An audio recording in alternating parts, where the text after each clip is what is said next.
sommes à la vallée des Saints qui se situe dans une petite commune qui s'appelle Carnoët, dans le département des Côtes-d'Armor en Bretagne. Chaque année, nous érigeons des statues monumentales qui font entre 3,50 m jusqu'à 6 mètres de haut. Et ce sont des statues qui représentent toutes les saints bretons. L'idée ici, c'est de mettre en valeur l'histoire de la Bretagne au début du Moyen-Âge, la période qu'on appelle en fait le Haut Moyen-Âge, du 5e jusqu'au 10e siècle. Durant cette période-là, il y a beaucoup de Celtes qui ont quitté la Grande-Bretagne et l'Irlande pour venir s'installer en Armorique, qui est maintenant la Bretagne. Parmi ces Celtes qui débarquent en Armorique, il y a de nombreux religieux qui ont eu un rôle important pour la Bretagne, qui ont été sanctifiés par le peuple breton uniquement. Et donc ce sont ces personnages qui sont représentés ici à la Vallée des Saints. Actuellement, nous avons 85 sculptures monumentales ici. 10 autres statues seront réalisées au cours de l'année 2017. L'année prochaine, nous passerons la barre des 100 statues et l'objectif final, ce serait d'installer 1000 statues parce qu'on dit qu'il y a au moins 1000 saints en Bretagne.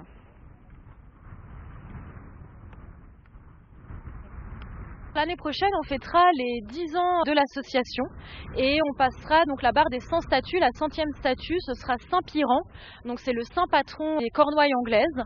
Et donc sa statue sera construite là-bas, elle traversera la Manche sur un vieux gréement. Et là, l'idée, en fait, c'était de faire le trait d'union avec la Grande-Bretagne, avec le lieu d'origine de tous ces saints qui sont représentés ici à la Vallée des Saints.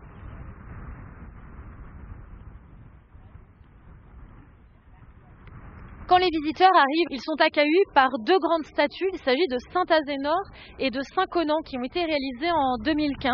Ce sont donc les deux plus hautes statues du site. Elles ont été construites pour être vraiment représentatives de toutes les statues qui se trouvent ici à la Vallée des Saints. L'idée, c'est de dire qu'ici, il y a des saints et des saintes. Saint-Azénor est réalisé en granit rose de Perros-Guirec. Saint-Conan, lui, est réalisé en granit bleu de Lan-Hélin.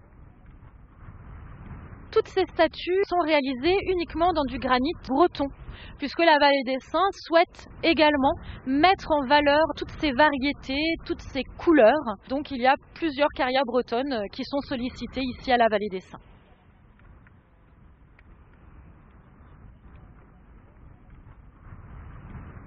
Le site à Carnoët, ici, va être trouvé un an après la création du site. L'association s'appelait déjà la Vallée des Saints. C'est pourquoi il y a ce petit décalage entre ce site, effectivement, qui est plus une colline, et le nom qui s'appelle Vallée des Saints.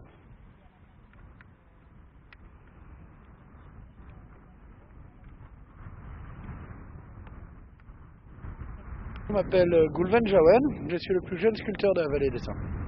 Derrière la chapelle, on voit qu'il y a un homme encapuchonné qui est au-dessus d'une tempête. C'est Saint-Thé, une sculpture qui représente le saint de la Pointe du Vent, à côté de la Pointe du Raz.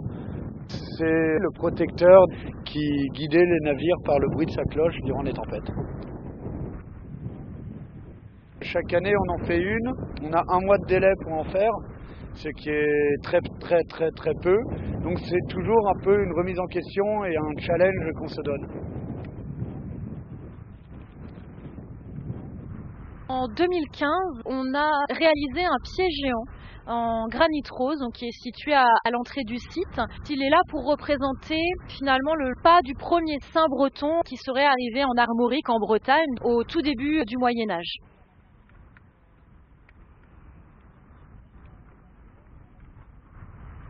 Avant d'accueillir la Vallée des Saints, eh bien le site, on l'appelait la butte Saint-Gilda, puisqu'effectivement, on l'a dit, c'est une colline, et qu'il y a une chapelle juste en bas de la Vallée des Saints qui s'appelle la chapelle Saint-Gilda et qui a donc été construite à la fin du Moyen-Âge, au XVe siècle.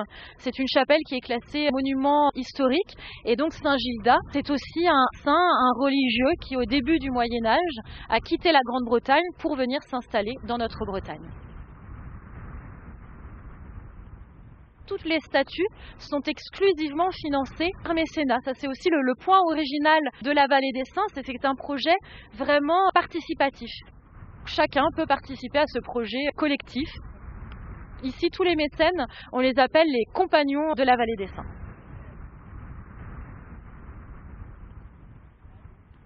c'est surtout le bouche à oreille qui a fait connaître le site. Et maintenant, le site est de plus en plus connu.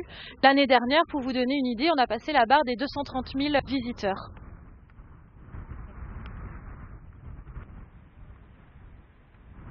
C'est extrêmement intéressant de voir les sculpteurs travailler, de voir comment ils s'attaquent à ces énormes blocs de granit qui font entre 20 et 25 tonnes lorsqu'ils arrivent bruts ici à la Vallée des Saints. Et en moyenne, les statues, elles font 10 tonnes. Donc finalement, la Vallée des Saints, ici, c'est un projet qui est toujours en cours de construction et on ne sait pas finalement quand il sera terminé. Et c'est vrai que de voir les sculpteurs travailler, c'est aussi un joli complément à la visite.